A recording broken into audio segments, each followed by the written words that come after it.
Son fils, c'est tous des francs-maçons. Le matin, ils sont musulmans, le soir, ils sont francs-maçons. Donc, comme aujourd'hui, là, moi, je suis prêt, n'importe où, je suis prêt à prendre une balle à la place de Choguel. Parce qu'il a démontré que dans le passé, là, il ne pouvait rien, les conditions n'étaient pas réunies. Aujourd'hui que les conditions sont réunies, regardez l'immense travail qu'il est en train de faire. Comment il s'appelle le ministre, je crois c'est Babacar Diop, je ne me rappelle pas bien leur nom, des affaires étrangères du Mali. Regardez avec quelle dignité cet homme est en train de se dresser à ces Occidentaux. Vous, les militaires du Niger, vous êtes des hommes du système. Vous devez nous démontrer que nous pouvons compter sur vous, comme ceux du Mali sont en train de faire. Aujourd'hui, toute l'Afrique les supporte. Ne pensez pas manipuler la société civile. Ne pensez même pas, ne tentez pas.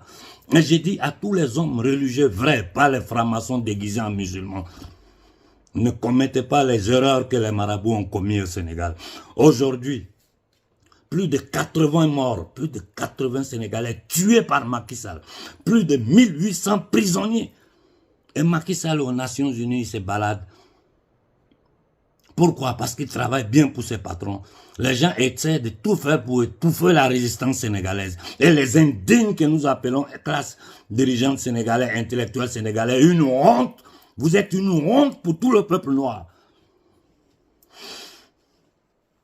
Quant aux batraciens de la Côte d'Ivoire qui arrivaient sur les chars de l'armée française, cette armée qui a tué les Ivoiriens aux yeux du monde entier. Hier, j'ai demandé à ce qu'on me ramène les images parce que je les avais dans mon téléphone qui a été séquestré par le gouvernement italien, où on joue au ballon avec la tête des gens en Côte d'Ivoire. S'aimer une terreur. Toujours cette même secte maçonnique-là, en Côte d'Ivoire, a piloté toute la souffrance des Ivoiriens. Ahmed Bakayoko, qui était mon ami d'enfance, qui était un parmi eux, il a été tué par cette même maçonnerie. Parce que la décision de tuer un homme comme lui, ça ne peut venir que de l'intérieur des loges.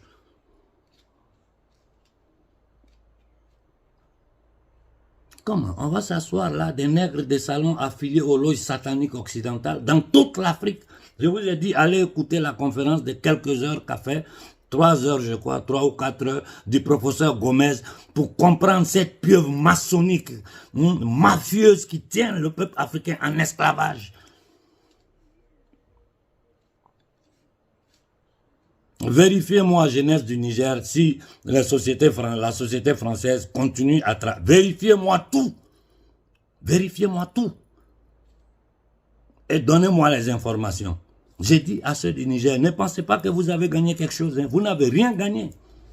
Vous ne pourrez pas manipuler les Nigériens avec vos affairistes qui viennent, pendant que les gens font le travail, après ils se greffent là-dessus, ils viennent, ils montent sur des voitures, sur des podiums, ils lancent des discours, ils prennent un peu d'argent, ils s'en vont, et nous on a assis encore les pieds, on a assis encore le cul par terre.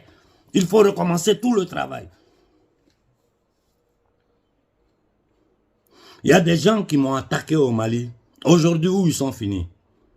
Tout ce que j'ai dit sur le Mali, c'est pas ce que vous êtes en train de voir. Je vous ai dit que la guerre là n'a même pas encore commencé. Et nos soldats sont en train de combattre dignement. J'ai dit bien, nos soldats sont en train de combattre dignement. Mais ils ne vont pas s'arrêter. Ils vont continuer à attaquer. Ils vont continuer à attaquer. Ils vont attaquer le Burkina. Voilà pourquoi j'ai demandé au peuple burkinabé de rester sur pied, de rester vigilant. Tout Africain doit être un espion, contrôler notre espace. Pour ceux qui regardent le franc CFA, je pense que nos dirigeants ont déjà fait le premier pas. Celui qui comprend, je vois le Mali, le Burkina, en train de poser les premières pierres pour sortir du franc CFA, pour sortir des accords coloniaux. Donc, ayez un peu de patience, laissez-les travailler. Moi, je donne toute ma confiance au colonel Koïta, à son gouvernement, au capitaine Ibé, à son gouvernement, et j'avertis tous ceux au Burkina qui vont tenter de s'opposer au gouvernement du capitaine Ibé. Moi, je vais vous envoyer la jeunesse chez vous à la maison. Je répète, tous ceux au Burkina qui vont tenter de s'attaquer au gouvernement Ibé, moi, personnellement, je vais vous envoyer la jeunesse chez vous à domicile. Si vous tenez à votre famille, vous tenez à votre vie, Restez dans votre coin. Mais si vous tentez quoi que ce soit contre ce gouvernement, vous allez le regretter. Je vais fermer en disant à tout le monde, à toute l'Afrique, il y a une solution, je vous l'ai donnée. Nous voulons aider nos hommes politiques. Ayons la dignité, le courage et la conscience que notre nombre est notre force. Il faut qu'on se lève ensemble dans toute l'Afrique pour faire entendre notre voix. Tant que nous ne le ferons pas là, on peut combattre ici, ils vont taper l'autre côté, ils vont taper. Mais quand ils regardent la situation africaine, toi-même tu vois, le Soudan est en train de péter. Partout ça pète. Au Cameroun, nos frères s'entretuent entre eux parce qu'ils sont anglophones ou francophones. Ça, c'est de la folie, de la schizophrénie totale. Vous avez écouté le vocal du Congo?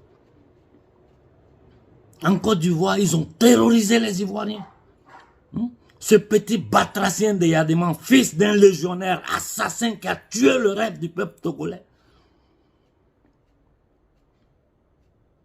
Tous nos dirigeants ont été assassinés par ces gens-là. Et nous sommes là encore, nous voulons nous légitimer.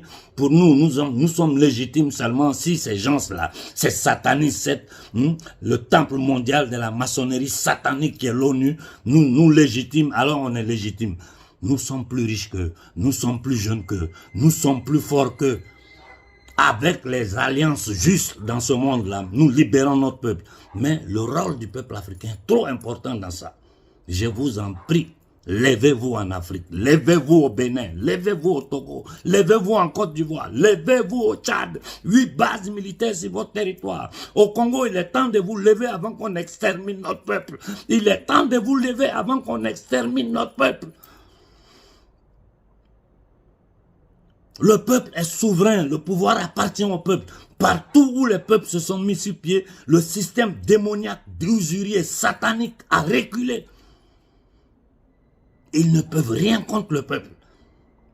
Je m'arrête là ce matin et réfléchissez à ce que je vous dis. Ça fait des années que je le répète.